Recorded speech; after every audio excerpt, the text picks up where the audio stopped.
Bom dia, eu sou a Clarice, diretora de operações da Endeavor. Sejam bem-vindos à primeira mentoria online do Scale Up Summit, um evento realizado pela Endeavor e UI. Queria começar agradecendo aos mais de 25 mil inscritos nas mentorias online.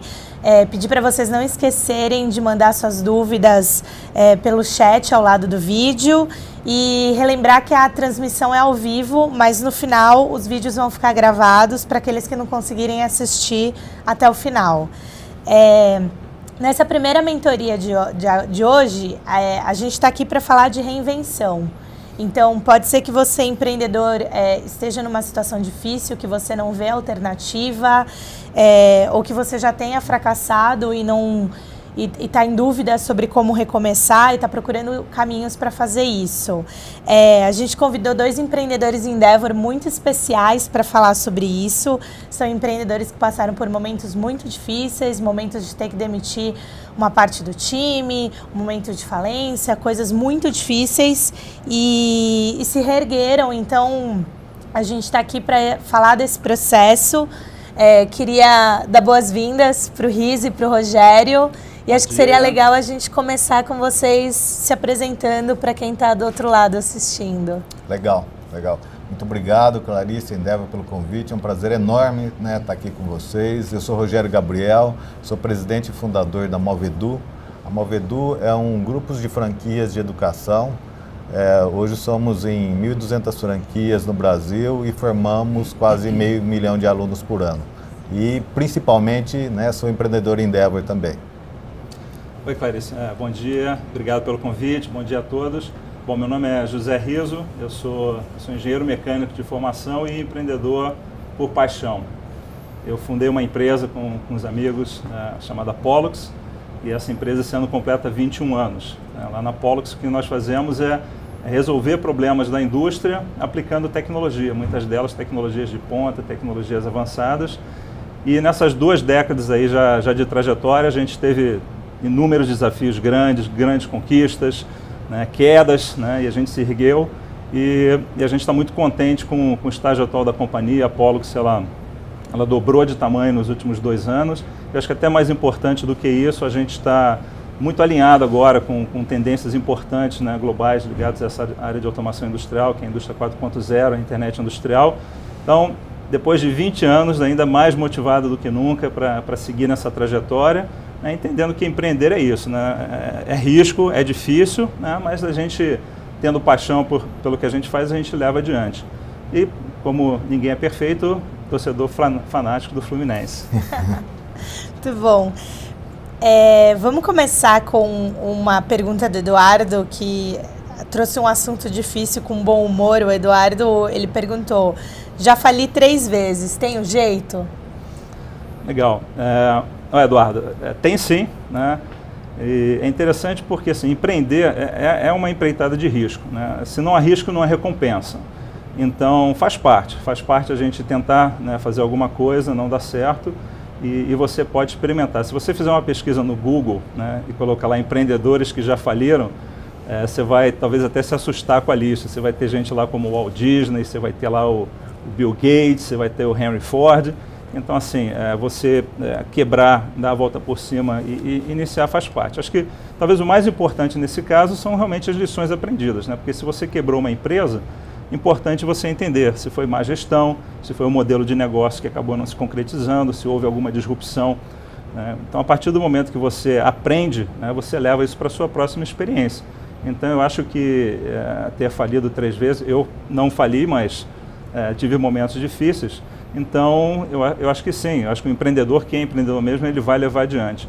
Eu acho que talvez o único detalhe é que, num país como os Estados Unidos, isso é tão parte da cultura, é tão normal que é visto sem nenhum tipo de demérito, muito pelo contrário. E também não há nenhuma dificuldade, do ponto de vista burocrático, de se iniciar imediatamente uma outra empresa. Aqui no Brasil, a gente acaba tendo um pouquinho de dificuldade. Não experimentei essa situação, mas conheço empreendedores que quiseram abrir uma empresa e tiveram problemas do ponto de vista de burocracia. Então, isso é uma coisa que deveria mudar no Brasil. Mas vai para o teu 4º empreendimento. Muito bom. Legal. A gente queria continuar com duas perguntas que são muito parecidas. O Carlos, ele perguntou para a gente como se mantém empreendedor após um fracasso, como se inspirar e acreditar em si próprio. E a Nathalie que perguntou uma coisa parecida, que é como vocês dois trabalham a confiança de vocês e se mantêm persistente no sonho, mesmo em dias muito difíceis, né? O que vocês fazem para manter a autoconfiança? Legal, bacana. Então, o que sem dúvida que, logicamente, passa por momentos difíceis, faz parte da curva de aprendizado nossa. No meu caso, eu quebrei, né, literalmente, né, fui no chão dentro do negócio.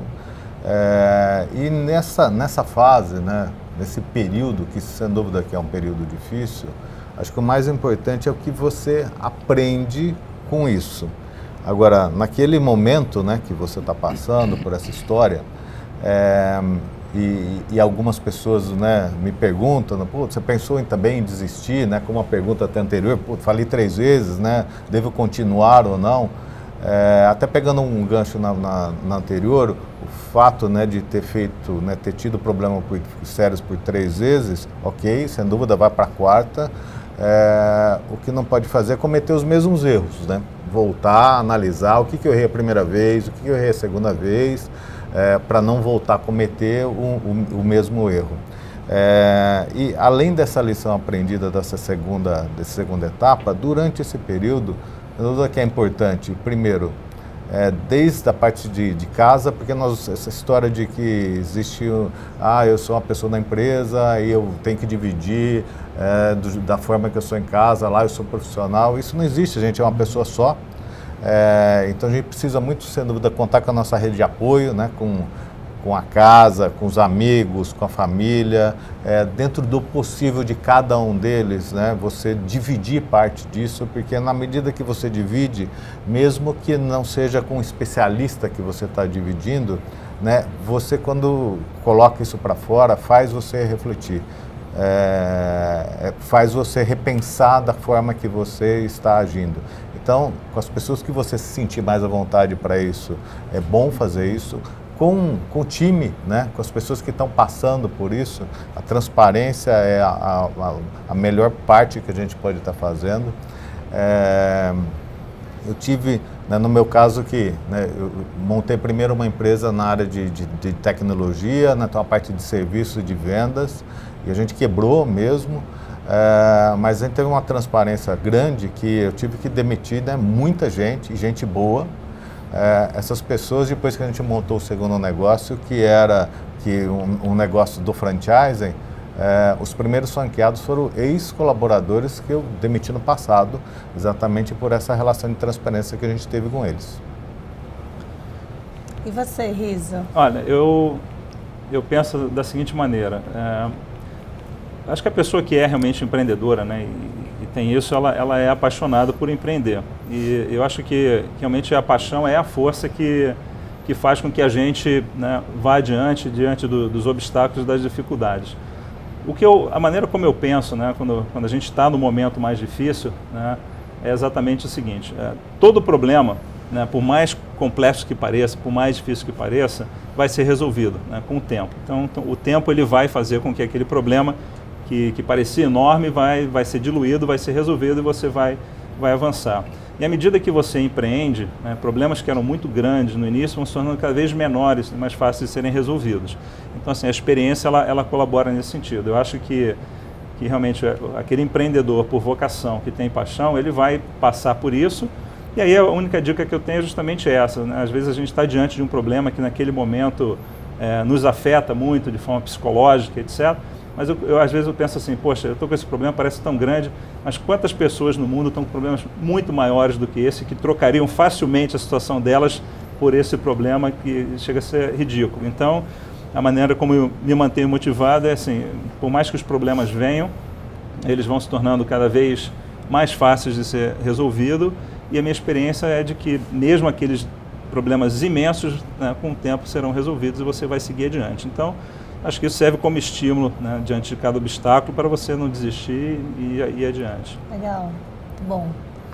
Eu queria puxar um outro elemento que é, às vezes, a situação é uma situação que acontece dentro da empresa, dentro do negócio, mas às vezes você tem fatores externos que levam aos desafios, e acho que a gente tem falado muito nisso em momentos de crise, né? Qual é a recomendação para vocês, sobre como crescer em momento de crise, como ponderar a quantidade de risco que você toma numa situação de crise? Que dica vocês teriam? A Legal. Solange e o Silvano perguntaram isso. Joia. Bom, crise, essa história de, né, Máximo ainda, né, que crise é igual a oportunidade, é muito real. E aí está voltando um pouquinho, né, com a pergunta anterior, a história das lições aprendidas com isso. Na minha primeira empresa que eu montei, que era essa área de vendas e serviços, no momento que a gente, né, que a gente fechou o negócio, realmente foi após uma grande crise, né? Que teve lá na época a crise da Rússia, desvalorização do dólar e uma série de coisas. Agora, isso culminou, sem dúvida, que o negócio já não vinha dando bons sinais. E a crise ajudou a lacrar isso. Qual que foi o que eu aprendi com isso, né? Primeiro, a gente procurar porque o empreendedor é muito importante em algumas fases da empresa. No começo, realmente, você tem que encostar a barriga no balcão e ficar 24 horas lá dentro, porque você está numa fase de prova, você não tem processo construído, você tem que tem uma parte de tentativa e erro muito forte, e isso só acontece com muita transpiração mesmo. À medida que isso vai caminhando, né, você tem que equilibrar essa agenda, né, entre a agenda de operação, agenda de estratégia de olhar para frente, e olhar para frente a gente tem que olhar para o mercado, aí tem que se relacionar com o mercado, isso tem que estar, né, fielmente dentro da sua agenda. Então isso foi uma coisa que eu errei, né? Eu dediquei muito na operação aqui e não olhei pouco para frente. A crise acabou, né, culminando no fechamento da nossa empresa. Agora, o que foi muito bacana? Na crise atual, né, hoje, né, que a gente está, né, saindo da crise, o Brasil está saindo, mas passamos por 2 anos, praticamente 3 anos, uma crise muito forte. Foi o período do nosso maior crescimento, porque nós fizemos essa lição de casa. Então, primeiro, o que nós erramos lá, né? Nós passamos por cima de qualquer regra de governança, né? Quando fala regra de governança, parece um negócio assim, né, de grandes empresas. A regra de governança está medida no tamanho da tua empresa, né? Pode ser uma coisa tão simples quanto o teu nível de endividamento. Olha, eu vou me endividar no máximo X vezes meu EBITDA, que isso varia de modelo de negócio para modelo de negócio. Não calculei meu EBITDA aqui, então o teu faturamento, conversa com o teu contador, conversa com o tributário, conversa com um amigo que trabalha na área financeira, né, e qual que é o nível que eu posso chegar do endividamento disso. E aí seja rígido. Tem alguém do teu lado, porque o empreendedor, por natureza, ele acredita no impossível, senão ele não faria. Mas que tem que ter alguém para estar trazendo para o chão. Então tem alguém lá do seu financeiro que te traga para o chão, para. Você já endividou até aqui, é igual uma mesa de jogo. Tudo bem, você quer ir lá jogar, para se divertir, etc e tal, mas tem um momento que não dá para recuperar mais, assuma aquela perda e para ali. Legal. E foi isso que acabou acontecendo, que eu fiz de errado do outro lado. Agora, em compensação nessa crise, né, o que foi muito legal, a gente dividiu isso, como a gente trabalha com uma rede de empreendedores, né, que são os franqueados, a gente colocou isso claramente no início da crise. Vamos lidar da seguinte forma: quem está bem de caixa agora, né, no começo da crise, né, já prepara, né, olhe sem dúvida, porque cada real vale muito mais agora, só que como ele vale muito mais, se você está pronto para crescer, é a melhor oportunidade. Nunca teve pontos tão bons para quem trabalha no varejo quanto agora disponíveis. Aquela esquina dos seus sonhos agora está lá de uma forma que você pode ampliar o seu negócio. Para quem não está com o caixa na mão, não é hora, né, de fazer isso. né? Então, olha para dentro, né? O mercado do lado de fora não está comprador, né? Onde você consegue gerir, né, as variáveis controláveis suas, né, o seu custo, renegociação do valor do aluguel, enxugar todos os custos do teu negócio, como, né, telefonia e etc. Né? Olha para dentro dessa história, capacita o time, né, que um bom time dentro dessa história, olhando para as pessoas e trabalhando com o teu time de venda insistivamente, com várias vezes, porque treinar, você consegue ocupar um share maior. Aí quando o mercado cresce, naturalmente você acaba crescendo junto. E a gente fez isso com a rede, foi muito bom, né? Exatamente com doses diferentes, aquele que olhou mais para dentro e enxugou custo, aquele que enxugou custo deu passo para fora, né? E ampliou o seu negócio e nós como franqueadora também, que acabamos nesse período adquirindo o nosso maior concorrente, e aí mais do que dobramos de tamanho. Isso com certeza não seria possível se fosse num ambiente normal de temperatura e pressão. E com que frequência vocês sentem, qual que é o sinal que você precisa revisitar seu plano? Qual que é o sinal que você fala, bom, seja com a crise, seja com uma oportunidade nova, o que vocês olham de sinal para falar, bom, agora acho que eu preciso recalcular a rota, eu preciso revisitar o plano? Bom, eu acabei não falando um pouco sobre essa questão de crise, eu acho importante. A Pollux ela começou em 96, então acho que por baixo aí a gente pode dizer que passamos aí por 3 ou 4 crises importantes no Brasil. Eu acho que a primeira dela, até por a empresa não estar tão preparada, foi onde a gente sofreu mais, realmente tivemos que fazer demissão de grupos grandes de pessoas. E da mesma maneira que o Rogério, nessa crise atual, né, que talvez seja a mais profunda de todos os tempos, nós dobramos de tamanho. Então, eu acho que a crise ela afeta as empresas de maneira muito diferente, não é igual, né? E ela acaba surgindo como oportunidade para alguns negócios, mas realmente como uma ameaça séria para outros. Então, se você tem uma dependência muito grande de um consumo e esse consumo cai drasticamente, às vezes não há tempo suficiente para você reinventar a empresa. Mas eu acho que diante da crise, o empreendedor ele praticamente tem duas estratégias. Uma realmente é o que o Rogério falou, que é olhar para dentro e aproveitar o momento para realmente tornar os seus processos mais eficientes, e a hora, às vezes, de trabalhar em dobro, né? E até de ser agressivo, porque esse é um momento onde a concorrência também sente. Então, vai sobressair aquele que for realmente mais agressivo, um pouco mais arrojado, né? Ele vai acabar capturando as poucas oportunidades que tem, porque ele vai se sobressair. E é uma verdade também que se você passa por esse processo, ao final da crise você normalmente sai fortalecido, né? Porque alguns concorrentes deixaram o mercado, então tem esse aspecto da crise aí de dar essa chance também de você, ao passar pelo processo, sair mais forte. Então esse é um ponto. E com relação ao plano, a gente na Pollux, por um bom tempo, a gente ia muito by the book, fazendo aquele planejamento anual, né, reunindo o grupo, trazendo especialistas, e a gente entendeu que, pelo menos na área que a gente atua, isso não é mais suficiente. Então, a gente está indo para o 3º ano, onde a gente adotou uma metodologia que, por coincidência, chama Scaling Up, né, e ela é bastante voltada para empresas que estão num certo porte intermediário, talvez não seja exatamente a mais indicada para uma startup, mas para uma empresa que já está faturando aí acima de 10 milhões, mas que está sonhando grande, quer chegar a 100 milhões. E nesse processo, você até pode manter um planejamento anual, né, para ter uma retirada maior, mas a gente revê o plano mensalmente. E a gente revê o plano em 4 dimensões. A gente avalia se a estratégia continua válida, se os diferenciais competitivos ainda existem.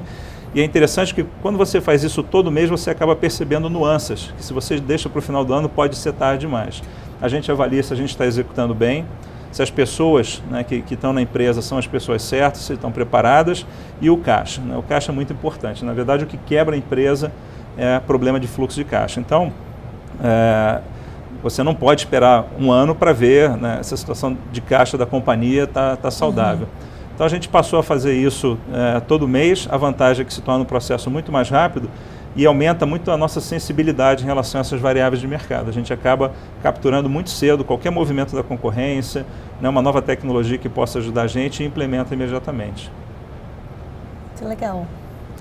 Queria trazer um assunto a mais aqui para a nossa conversa, que acho que é um assunto que quando a gente fala de se reinventar e se reerguer, normalmente ele aparece, que é a questão de você reduzir o tamanho do time, de eventualmente você ter que fazer uma demissão. O Felipe mandou uma pergunta para a gente que ele teve que reduzir o quadro de funcionários e agora ele tem muito trabalho a ser feito e um time pequeno para restabelecer a empresa. E a pergunta dele é como reinjetar ânimo na equipe. E a Carla tem uma pergunta complementar que é como transmitir aos demais um lado positivo sem parecer falso, né? Uhum. Como é que vocês lidaram com isso quando vocês tiveram que fazer demissões? Joia. Bom, primeiro, sem dúvida, né, que o capitão aí desse navio tem uma missão importante e isso acho que a história do exemplo do que o exemplo arrasta é muito válida. E por isso que o empreendedor tem que ser apaixonado pelo que faz. Porque quando ele é apaixonado, né, mais horas, mais trabalho, mais diversão. É fazer aquilo que a gente gosta de fazer. Então, esse exemplo de estar a todo tempo, né, na frente, pilotando isso, inspira as pessoas. A história da divisão é super importante, sem dúvida, né? Tá colocando todo mundo na mesma página. Agora, logicamente, isso depende, né, do estágio que está a empresa, né, e da maturidade desse time. A gente não consegue dividir com 100% das pessoas, dependendo do estágio, novamente, que está a empresa e da maturidade do time. Você não tem que mentir para essas pessoas, né, mesmo porque elas estão enxergando parte dentro dessa história. Então, o colocar na mesma página todo mundo é colocar o que é importante para cada um deles, né? Algumas coisas como inspiração, que eu recomendo muito, é uma coisa que eu fiz bastante e recomendo demasiadamente, a gente realmente, porque o empreendedor por natureza, mesmo que tenha sócio ou não tenha, no meu caso eu nunca tive sócio, ele é meio solitário. Então, primeiro assistir, né, histórias de outros empreendedores e você vai se enxergar lá do outro lado. De que forma, né? A Endeavor faz isso muito, né, com essa troca, com mentorias, com pessoas que participaram disso. Então, assistir esses vídeos são muito importantes.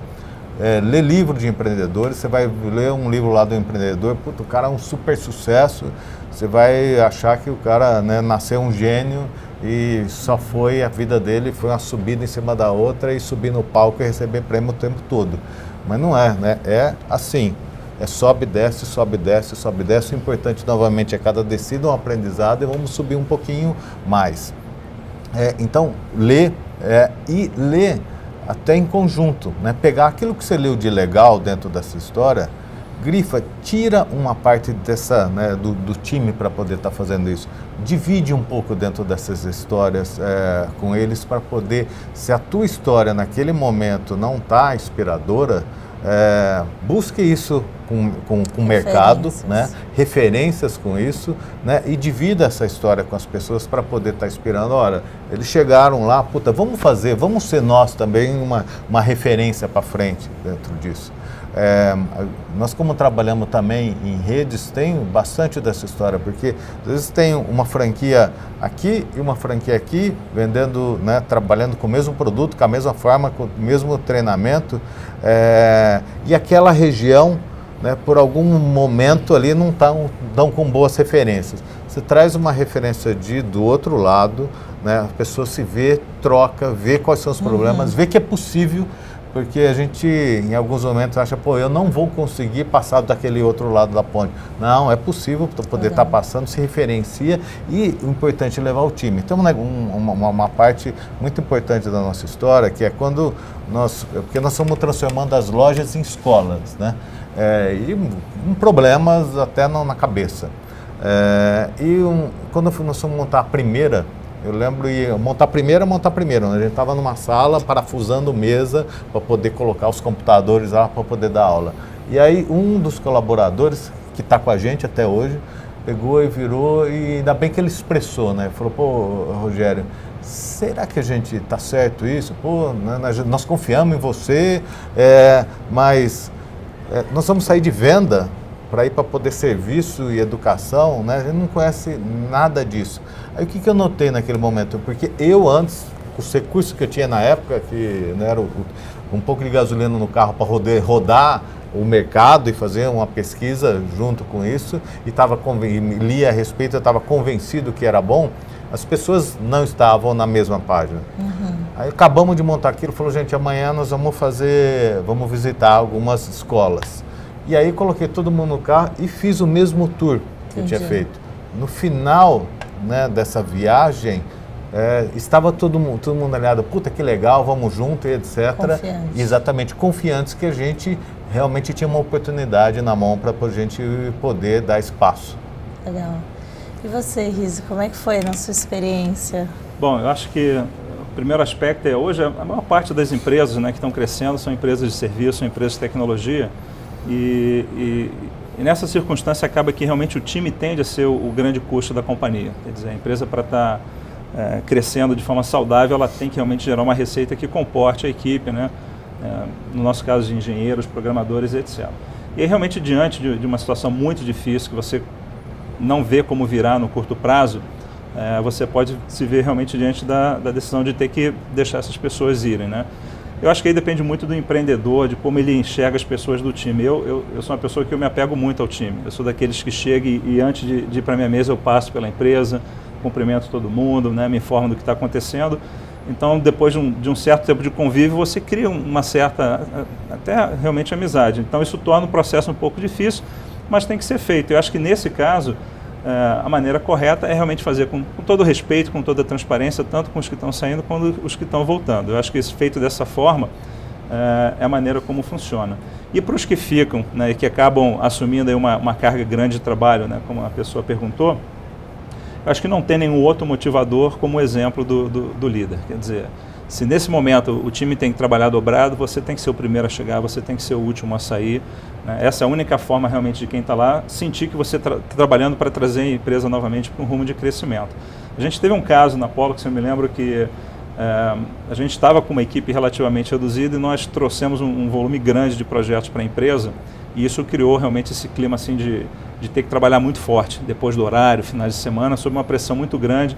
A gente atende a indústria automotiva e é uma indústria muito impiedosa nesse aspecto, né? Uma indústria muito dura em relação a ter os prazos. E a gente estava realmente com um equipamento super desafiador, muito inovador, que estava apresentando muitos desafios, e a gente estava muito próximo de uma data limite que ia gerar uma multa muito grande para a empresa, e realmente a gente tinha que fazer um esforço adicional. Eu estou falando um esforço muito grande mesmo, de chegar na empresa às 7 da manhã, ficar até meia-noite, e isso por algumas semanas, sem sábado nem domingo. Então, esse foi um caso, né, que eu deixei todas as minhas atividades dentro do que eu fazia, falei, olha, cuidem dessa parte aí do dia a dia, e aí realmente me engajei nesse time, e a gente ficou lá então trabalhando de forma ininterrupta por praticamente 3 ou 4 semanas, sem qualquer tipo de descanso, mas com um time realmente motivado, e a gente teve muito sucesso ao final, a gente, né, pôde celebrar, e eu acho que ficou marcado, né, naquele grupo que de uma forma muito engajada, né, abraçou o desafio, né, se dedicou tremendamente e conseguiu avançar. Logicamente, na primeira oportunidade, todas as pessoas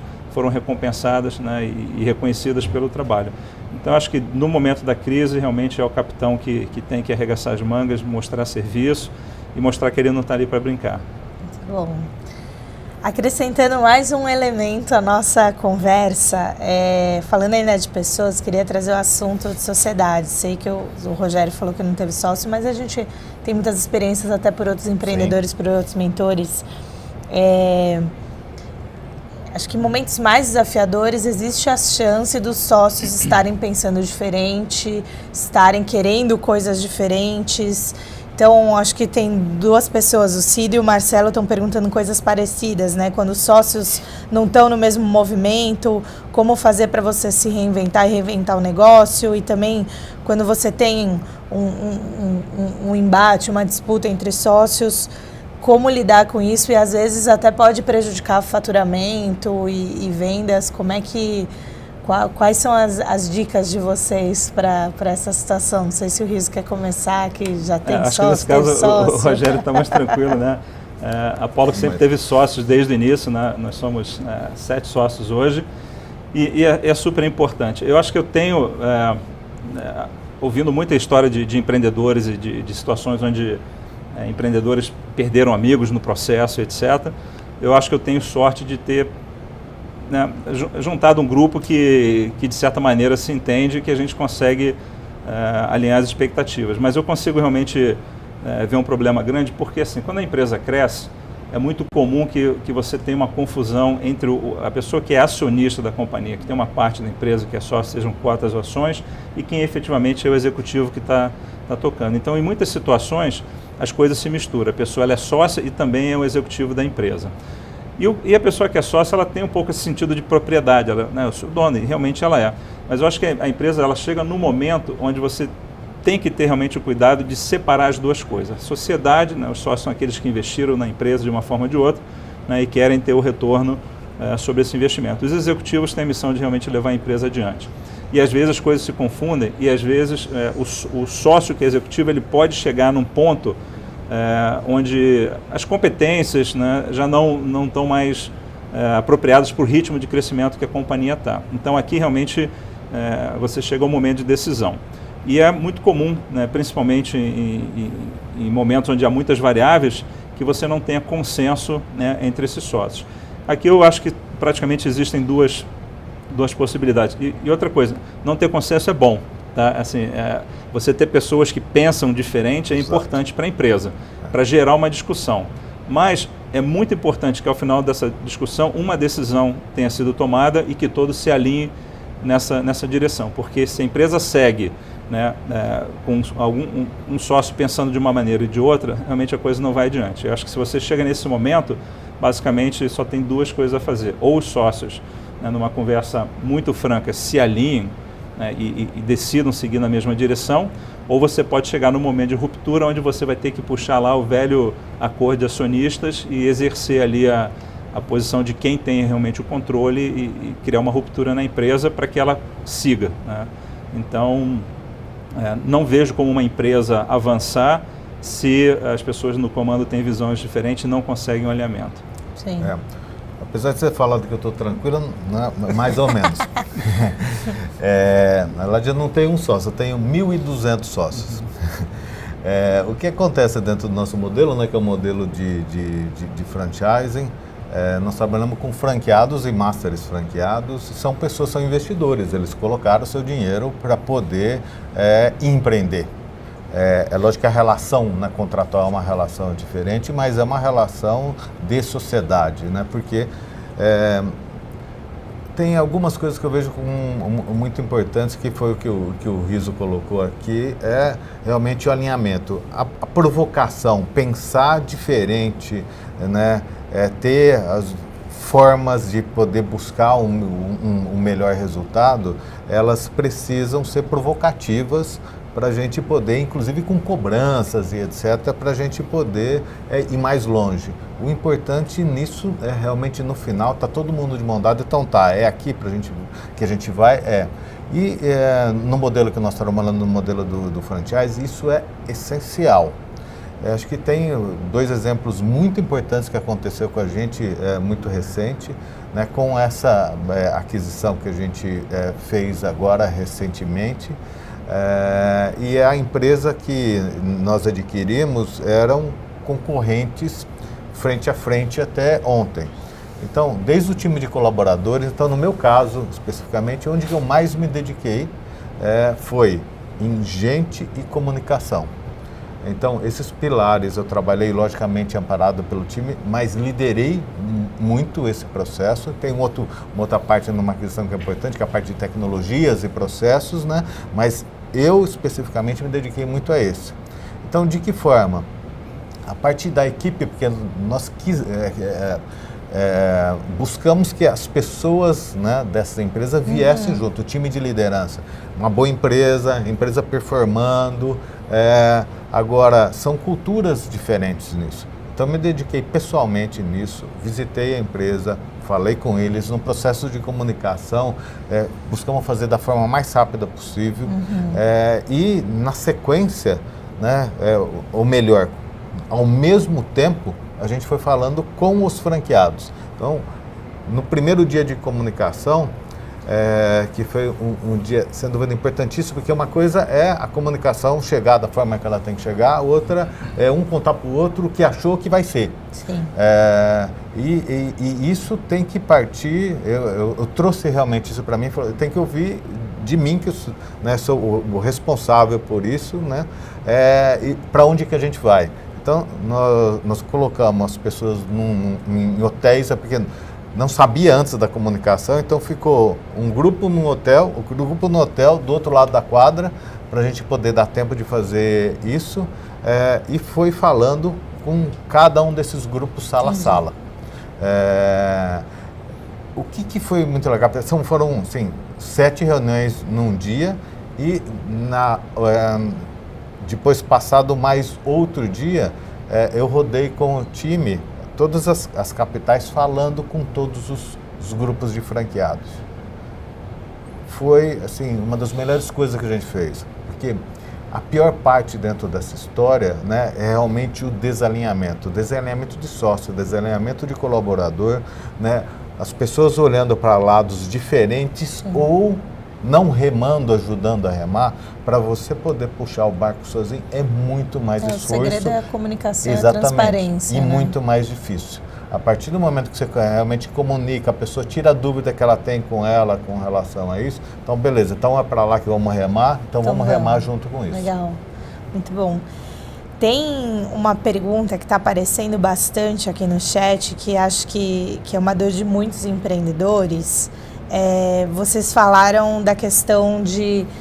Lá atrás a gente falou de buscar o apoio da família e dos amigos, mas acho que muitas vezes, principalmente para quem está começando ou para quem o negócio ainda não vingou, a dúvida é quando a sua família, os seus amigos ainda não acreditam tanto na tua ideia, nem no espírito empreendedor, como é que você lida com isso e aonde você encontra essa motivação, essa inspiração, quando a coisa começa a não ir bem e as pessoas que estão à sua volta não acreditam tanto? Estou olhando para mim, acho que...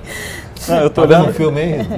Não, muito pelo contrário, eu estou olhando justamente o oposto. Eu acho que nesse aspecto eu tive muita sorte, porque eu fiz muitas coisas loucas no bom sentido na vida, e eu sempre tive apoio irrestrito da minha família, sempre. Por mais que a ideia fosse louca, meus pais me apoiavam, a minha mulher hoje, que na época era minha namorada, quando eu comecei o negócio, ela viu o movimento de eu sair de uma multinacional com uma carreira super bem encaminhada para passar um ano sem salário, no início da companhia. Então, nesse caso eu sou o contra-exemplo, porque eu tive a sorte de ter muito apoio da família, das pessoas próximas em todos os momentos. E eu acho que isso para mim é muito importante. Então, se você não tem esse apoio, eu já tive chance de conversar com empreendedores jovens que estavam começando, falar assim, eu quero empreender, mas eu falei isso com meu pai falou, você está maluco, você tem que pegar um emprego mais seguro, empreender no Brasil não funciona, etc. E eu consigo realmente imaginar a dificuldade dessa pessoa de ter alguém jogando contra no momento onde talvez até ele tenha uma certa incerteza, e acaba então deixando de lado. Agora, eu acho que o empreendedor realmente, quem é empreendedor, ele vai superar isso, vai passar. A gente tem muitos casos de pessoas bem-sucedidas que não tinham esse apoio, mas acreditavam muito no que estavam fazendo e mesmo sem apoio foram adiante. Mas, assim, como eu te falei, eu tive a sorte, na verdade, de ter muito apoio. E acho que às vezes você pode até encontrar apoio em outros empreendedores que são mentores para você, pessoas que você admira, sim. Pessoas que você pode ter alguma identificação, com a história. Porque o que acaba acontecendo, As pessoas, no meu caso foi meio que meio a meio.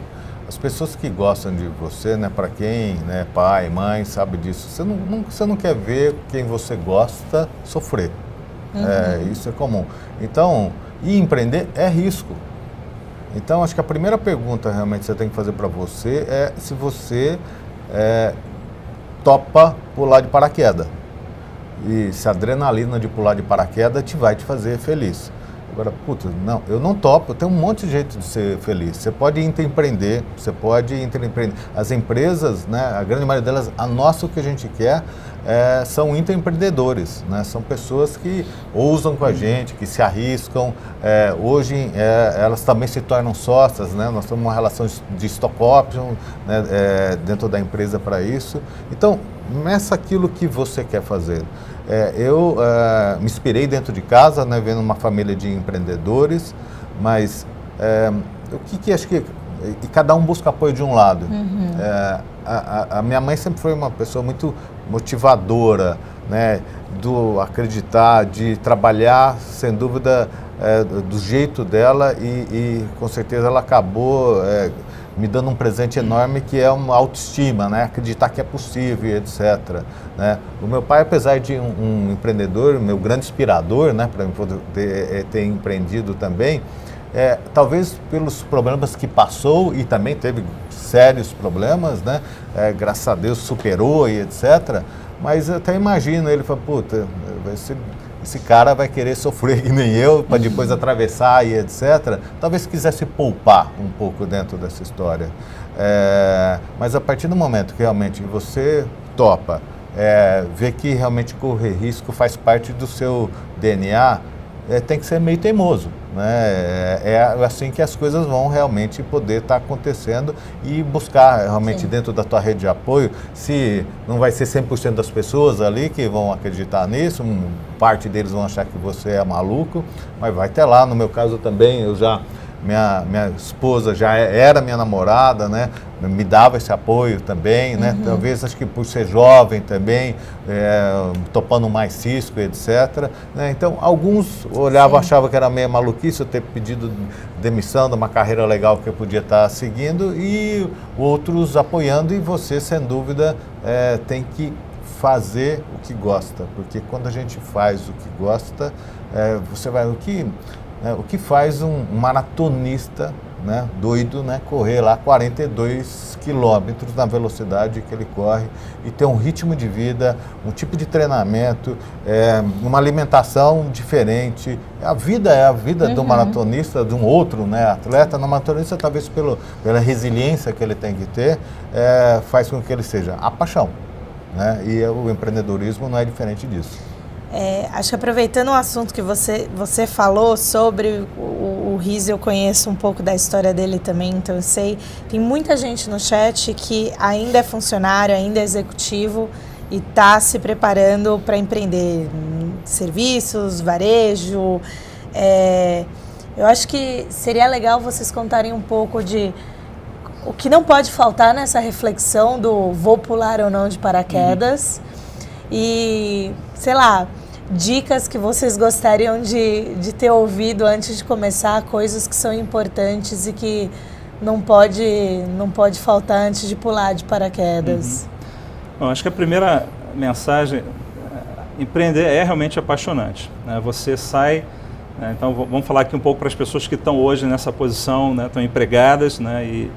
E até gostam do que fazem, mas têm essa vontade de empreender. Eu conheço várias pessoas que fizeram essa mudança. São vidas completamente diferentes, né, em vários aspectos. Mas talvez o mais legal disso tudo é que o empreendimento ele realmente te dá totais condições de assumir o controle do seu futuro. Quer dizer, você vai ter total ciência de que o que acontecer dali para frente, a responsabilidade é sua e somente sua.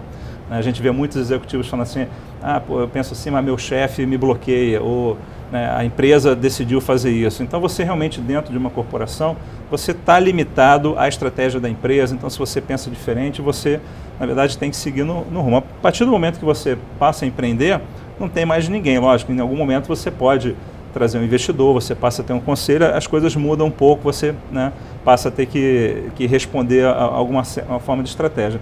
Mas a sensação de liberdade que você tem, ao mesmo tempo de responsabilidade aumentada, ela é inebriante. Eu gosto muito de estar numa posição de tomar decisões muito rápidas, decisões arrojadas, quer dizer, isso me faz bem. Eu acho que assim, desde que você tem a possibilidade, inclusive, de empreender e se entender que aquilo não é para você, você volta. Então, eu eu estava no momento da minha vida onde eu poderia correr todo tipo de risco, sempre pensando assim, na pior das hipóteses, se efetivamente tudo der errado, eu volto para o mercado.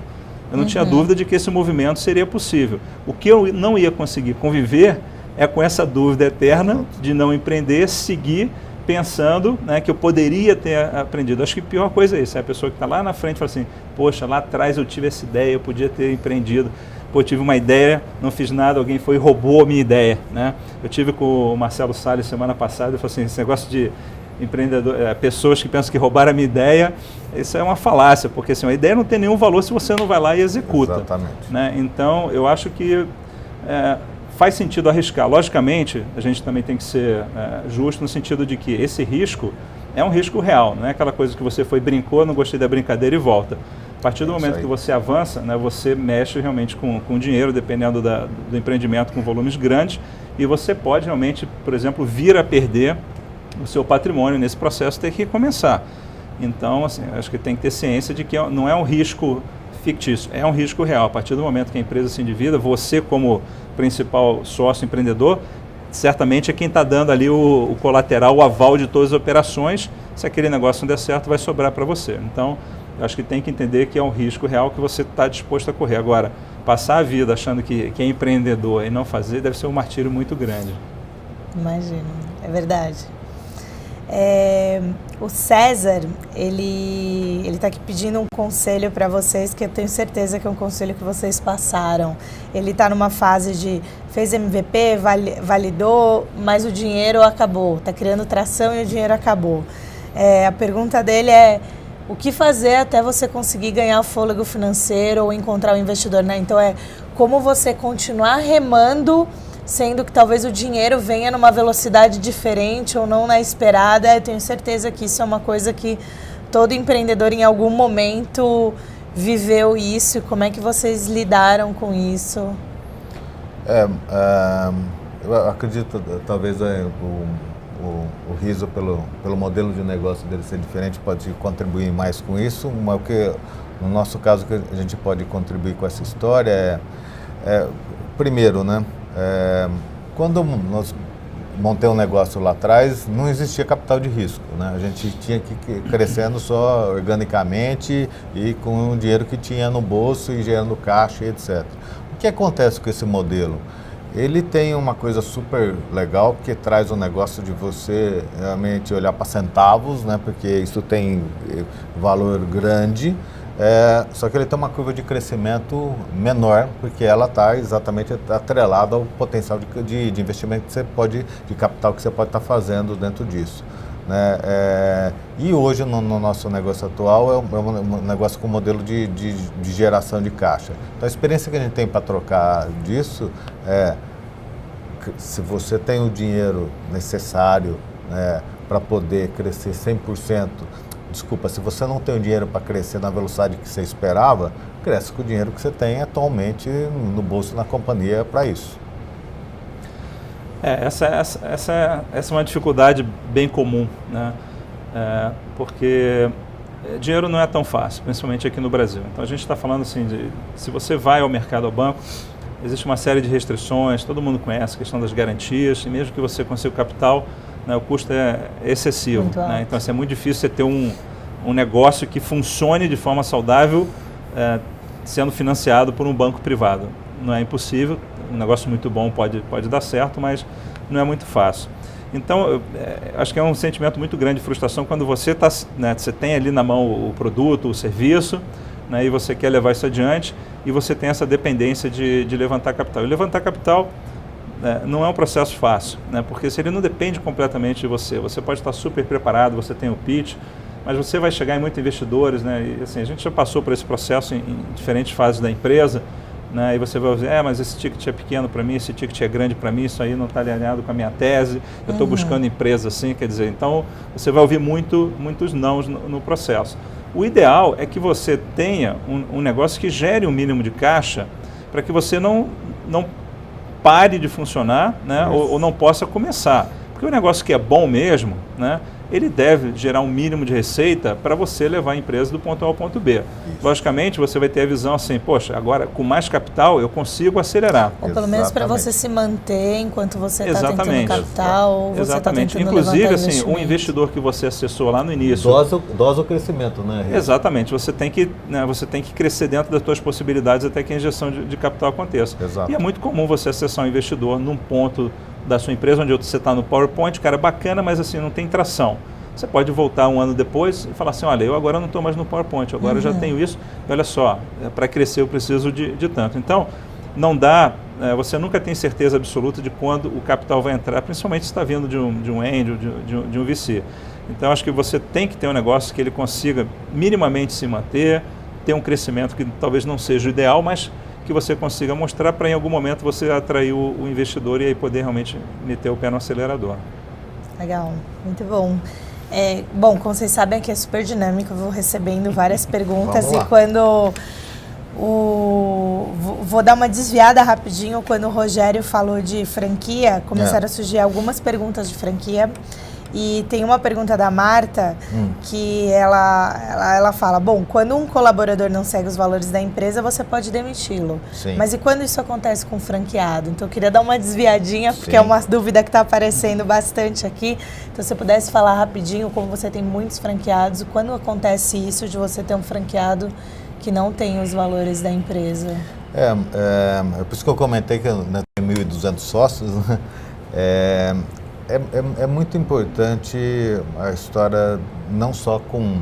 Apesar de você poder, até traçando uma analogia com isso, né? Apesar de você poder, né, no funcionário, poder demitir, e sinceramente com o franqueado também, você tem recursos para poder destratar e etc e tal. Essa é, sem dúvida, a última das últimas escolhas, mesmo com o colaborador, né? Que isso tem... além de um custo, né, financeiro real para você poder estar fazendo isso, que seja com um colaborador, que seja com um franqueado, tem um custo com o time, né, com as pessoas envolvidas. Então, primeiramente, acho que o alinhamento é essencial, né, as pessoas saberem para onde está indo. E a história realmente do exemplo, arrastar, que a gente falou algumas vezes, é primordial.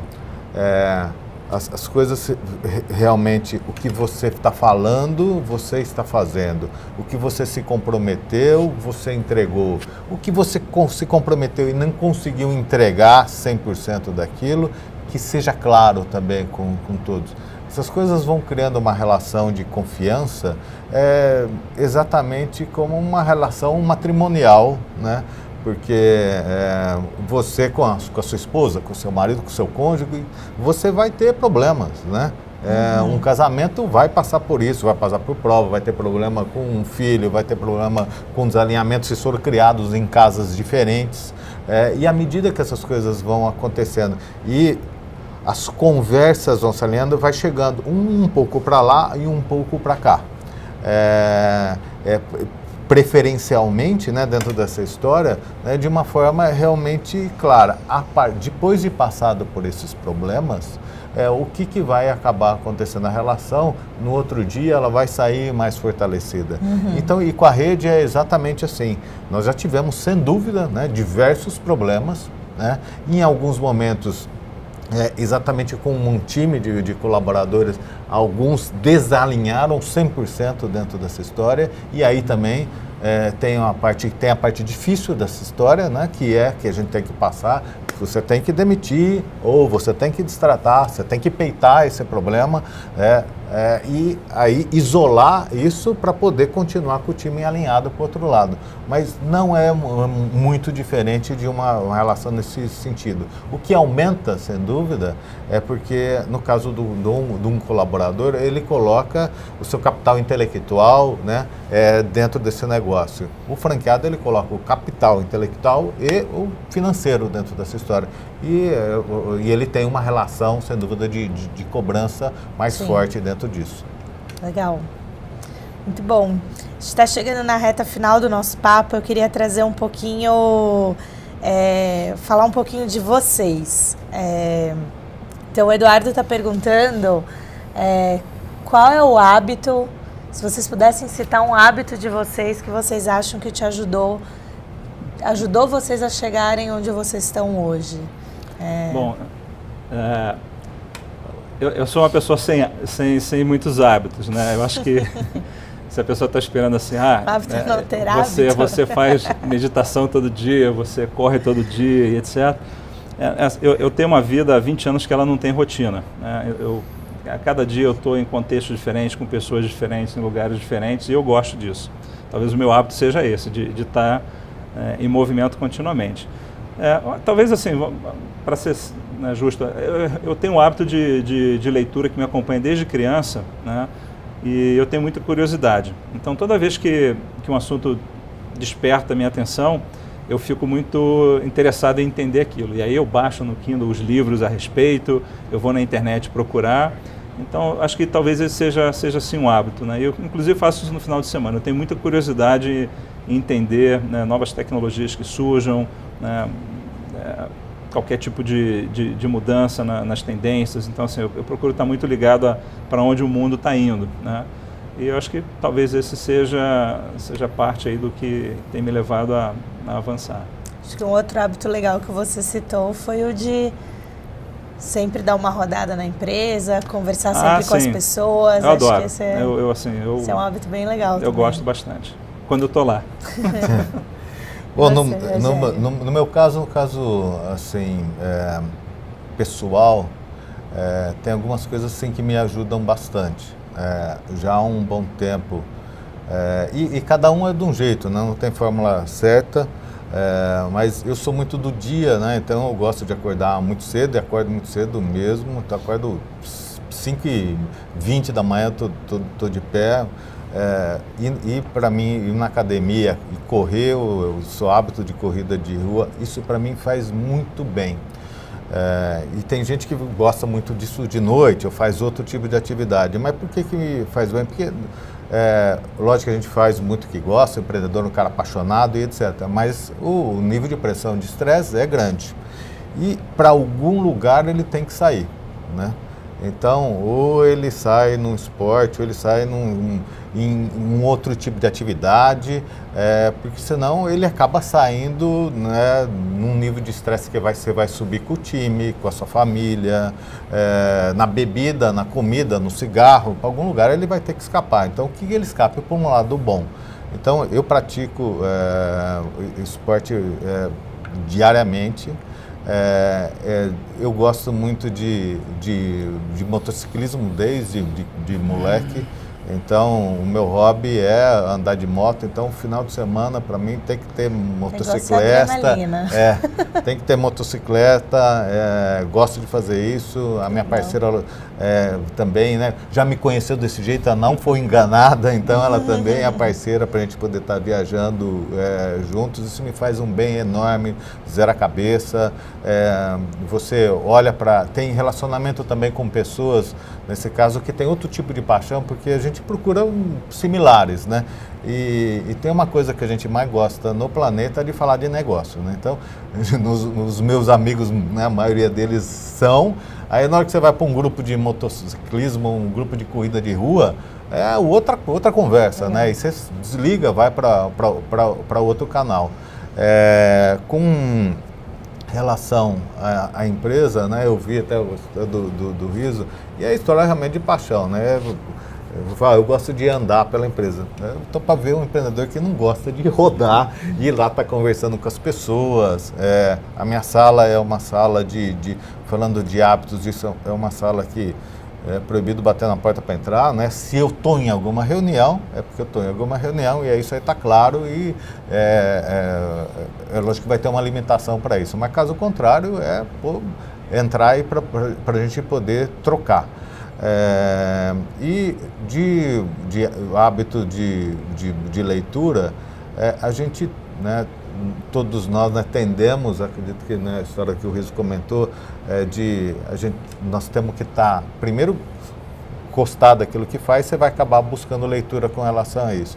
E em alguns momentos também ler coisas que não estão relacionadas ao seu trabalho. Até falando de leitura, aproveitando, Clarice, Eu li muitos livros de empreendedores, aí até eu estava comentando, né, ontem até, com alguns colegas aí da Endeavor que tiveram, eu falei, pô, você leu quantos? Porque eu já li uns 20, né? A gente se inspirar em pessoas que passaram, né, e ver como é que foi essa trajetória. Eu tive a felicidade de ontem lançar, né, o nosso livro, contando essa história, né, falando de como é que eu montei a primeira empresa, onde é que eu me inspirei, o problema que a gente teve, como lidar com esse problema, que muitas pessoas também acabam questionando, e como me ajudou muito essa leitura. Achei muito importante estar dedicando tempo e escrevendo esse livro. O livro está nas bancas já, está no meu nome, né, Rogério Gabriel, do chão ao topo. O lançamento foi exatamente ontem, né, e está começando a chegar nas livrarias agora, inclusive com todos os direitos autorais doados para o Endeavor, que ajudou demasiadamente a gente em tudo isso. Legal, Rogério, muito legal. A gente fica muito feliz.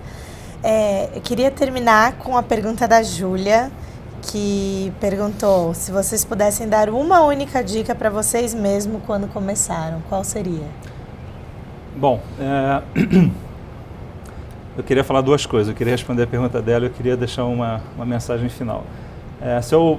Eu já fiz essa reflexão porque essa pergunta já me foi feita antes e eu acho que, na essência, depois de 25 anos quase empreendendo, eu não mudei nada. Então, eu acho que a minha cabeça, meus valores, eles permaneceram. Eu acho que o que eu agreguei nesse período foi realmente a experiência. Então, acho que se eu pudesse voltar lá para o riso de 20 e poucos anos, eu ia falar assim, esses problemas que parecem muito graves e difíceis, eles vão ser vencidos, né? E você vai sair fortalecido depois que tudo isso passar, né? Porque quando a gente é mais jovem, realmente as coisas tomam uma proporção às vezes maior, tudo é muito desconhecido, mas a gente vence, a gente ganha experiência e avança. E a mensagem é a seguinte, né? Acho que todo mundo já ouviu esse discurso. O Kennedy, na década de 60, né, endereçando todo o povo americano, falou o seguinte: não pergunte o que o país deve fazer por você, mas o que você precisa fazer pelo país. Acho que mais do que nunca, essa é a hora aqui no Brasil. Exatamente, muito legal. O que eu vejo, né, a respeito acho que de principal, acho que coisa que me ajudou bastante, e aí isso está em diversas fases da sua vida, né, e para mim, eu falei isso desde o início, né, a vida pessoal e profissional é uma coisa só. Vivo isso hoje, né, essa história de olhando pessoas mais jovens. Eu tenho um filho de 21 anos agora, né, está estudando, né, vejo ele passando por algumas coisas que eu passei também, e a gente tem que passar por isso, só que ela pode ser, sabe, as dores elas podem ser mais encurtadas. Então acho que a principal dica que eu daria e que eu faria, né, com mais frequência ainda, é o que você gosta de fazer. Primeiro, faça aquilo que você tem a paixão, que isso, né, vai te motivar a acordar cada vez mais cedo e dormir cada vez mais tarde. O empreendedorismo é um negócio muito legal. Eu tenho pessoas que trabalham com a gente que são essenciais. Se não fosse elas, com certeza a gente não estava na posição que a gente está hoje, e são, como eu disse, grandes intraempreendedores. Então, meça sua dose de risco para você ser feliz. Se você gosta de mais risco, procure eles. Se você gosta de correr menos risco para ser feliz, procure eles também, para tanto. Depois que você dosou, é isso que eu quero para a minha vida, leia a respeito disso, né? Então, procure antecipar essas coisas para frente. Você gosta, então vamos falar do caso do empreendedor. Você gosta de empreendedorismo? Então, leia livros de empreendedores, né? Você está com um problema X, muitas pessoas passaram por esse problema. E às vezes a gente dá uma isolada, né? Fala, puta, aquele negócio bem comigo aconteceu esse negócio agora. Pode ter certeza que bem naquele momento aconteceu com milhões de pessoas. Então, procurar informação disso, né? Pegar a Endeavor um canal maravilhoso para isso. Você entrar no canal da Endeavor, tem uma série de dicas com relação a isso. E principalmente pessoas que passaram por isso. Então, eu acho que o fundamental, e eu não falo quando a gente começou, né, eu continuo fazendo isso até hoje, é olhar para quem está naquela fase, porque cada fase é uma fase, e o que ela fez para poder ir para a próxima. Né? A fase no começo é uma, do meio a outra, e assim por diante. Legal, muito boas dicas. Queria fechar agradecendo vocês dois, Rogério e Riso. Eu são que agradeço, empreendedores Endeavor, são exemplos para nós e é muito legal poder se inspirar com vocês. Chamar todo mundo para a próxima mentoria, que vai ser ao meio-dia, vai ser uma mentoria sobre mindset digital. Então, se você está querendo preparar seu negócio para uma transformação digital, para se reinventar digitalmente, participa com a gente, vai ser com a Bel Umberg, a fundadora do Que Vestir, e com Carlos Sena, diretor de estratégia digital do Serasa Experian. E até lá vocês podem ir para o canal 1, que é a plenária, e conferir o que está rolando no palco do Scale Up Summit. E agradecer a todos vocês que participaram online e a Vox, que é a nossa parceira na transmissão. E lembrar vocês de não se esquecer de se inscrever no nosso canal do YouTube para você ter todas as novidades e depois você poder conferir esse vídeo também. Tá bom? Obrigada, tchau, tchau.